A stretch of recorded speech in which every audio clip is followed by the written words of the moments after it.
We do have a guest today, Tim, and I wanted to bring our guest in right away because they've been doing some great work here in the Carolinas, and you might be familiar with the United Cajun Navy. I'm very familiar with them, having worked in Southeast Louisiana for 4 years and covering Katrina, kind of where they got their start. But they're all over the country now, and I want to welcome in the regional leader for the United Cajun Navy, and that is Samara Davis. They've been doing some great work here in the Carolinas last year with Helene and then recently with coastal flooding. So welcome into the show, Samara. Thank you so much for having me, and thank you for all that you guys do as well. Oh, thank you so much. So talk a little bit about what you guys have been doing this like late summer, early fall now, especially in the Outer Banks in eastern North Carolina, where we've had these coastal flood events, how you guys have responded and been helping people out. So we have been largely in a standby capacity. Thankfully, we have not seen the scale of the devastation that we saw during Helene last year. So we do partner with local distribution centers in terms of making sure that, assets such as we can get them are on standby and ready to support some of these areas. One of the challenges with these storms, as you may be seeing, is that these aren't necessarily named storms, but they are storms that are having a tremendous impact from the perspective of erosion. A lot of these towns just simply don't have the funds to bolster the sandbars and the beaches. Any renourishment projects that they do are frankly wiped out if they hold at all. So it's definitely been a challenging time. I'm based here in North Carolina out of Lake Waccamaw. So we have, Robeson County, different areas, and largely we're partnering with different distribution centers just to try and make sure that those centers have what they need to get that out into the community. And then, of course, we typically respond in a search and rescue capacity. So thankfully, we haven't really seen that level of need yet. And I hope and pray that we won't this season. But hurricane season is not over. And we do have another formation, that's 7 to 10 days out. So we'll see where that lands, right? Yeah. Thanks for joining us today. And I know down in your area, Lake Waccamaw, Columbus County had some flooding in the Whiteville community this past weekend with the storm. Up in my area, for this season, it seemed like Tropical Storm Chantal was one that really caught us sometimes by surprise. Sometimes we see these storms far in advance and we anticipate it's going to be a really big problem. With Chantal, it kind of snuck up within just a day or two, and we saw all that flooding in Orange County and Chatham County and Alamance County. Can you talk about the speed that sometimes your organization needs to mobilize and adjust just to get to those rescue efforts? For sure. And, to take it back to what you were talking about just a moment ago in Whiteville, Whiteville was really impacted. And that is, I think, an example of what a lot of these areas are dealing with. We had something like 8 or 9 inches of rain, and there really wasn't a whole lot of warning. So when you get that type of rain, you have a lot of businesses that are impacted. You have roadways that go underwater, homes that are inaccessible, and it can really happen in a matter of hours. So, to your point, these can happen very, very quickly. Regarding the rate at which we respond, we have to adjust very fast. We're 100% volunteer. So, for example, during Helene, we were initially going in overland and discovered with 24 hours notice that the roads were just becoming impassable. So I believe we ended up deploying with, if memory serves, 50 rotary aircraft out of Hickory with less than 24 hours notice.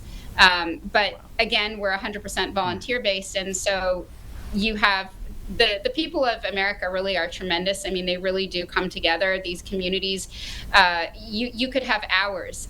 You have to pivot. You have to get there because the government is not coming to save you. And I think we can all relate to that here. There are still people waiting for compensation from FEMA and what have you. And it's been years, right? So I certainly get that frustration. But the faster we can get in and get out, that's our goal. A typical deployment is 7 to 10 days. Samira, when you guys deploy, what do you find is like the number one thing that you guys end up doing? And you said search and rescue is your primary goal, but what do you are you surprised by, or what does always end up being the biggest need and workload that you guys end up taking on? I think.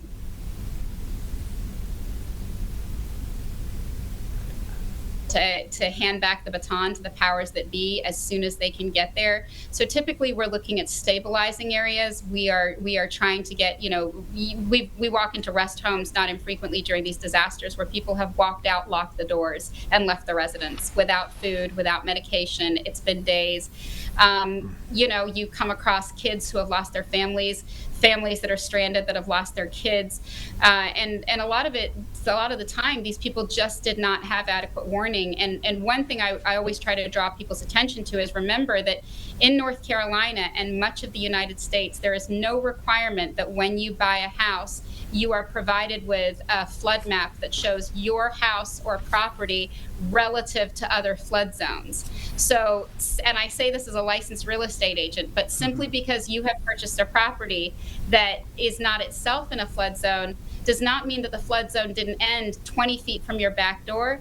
It doesn't mean that you are not in a storm surge area, and it doesn't mean that all of your access roads are also going to be cut off. So it's really important to go ahead and please check your flood maps online and make sure that you know where exactly you're living, because if you're going to be cut off, that's an important thing to know. And to your point, a lot of the times we meet with people, they were never shown a flood map. They didn't realize they were going to be cut off. And, unprecedented storms called for unprecedented preparedness.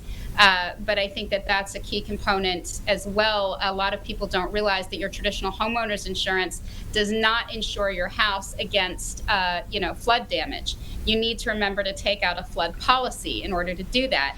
And of course, right now, the federal government has closed. So you cannot currently purchase a new flood policy.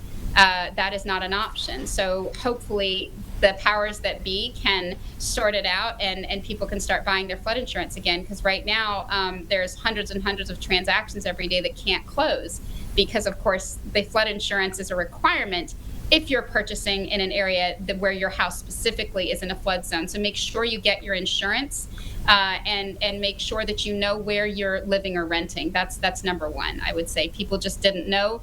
They weren't prepared. No one told them. I think it's so helpful that this exists just for people that need help after the storms, as you've said. I'm curious, just, you're volunteer-based.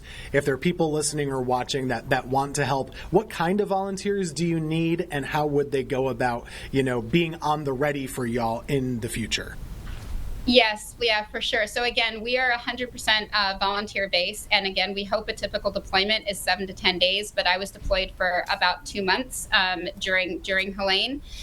So typically a lot of our volunteers are former military, former Navy, former Coast Guard. They might have tracking capabilities, search and rescue experience, even if you're certified in first aid. Pilots are huge. We love our pilots if you have aircraft, because at the end of the day, we fully deploy in 19 states, and we're the ones who are first on the ground. We're there ahead of FEMA, ahead of any type of military or National Guard. We're typically the front lines of trying to get people out and get them to safety. So if you're interested in signing up, please, look us up online, UnitedCajunNavy.org. Sadly, there are a number of organizations that impersonate us because of, I guess, they make money fundraising, pretending to be us, but we are the United Cajun Navy. And if you are interested in getting involved, please do reach out and register. Because chances are we're going to need you, especially if you have any type of skill set. We were hiking Starlinks in and out to EOCs during Helene because they didn't have any connectivity, right? Those are just people with backpacks. Take a Starlink, go in, go out. If you know how to use a chainsaw, if you've got heavy equipment, if you're willing to volunteer your time driving camper vans that are donated across state lines, there really is a role for everybody. It's you could be packing in a distribution line, but that's a big deal to someone who's lost their home, their car, and everything else.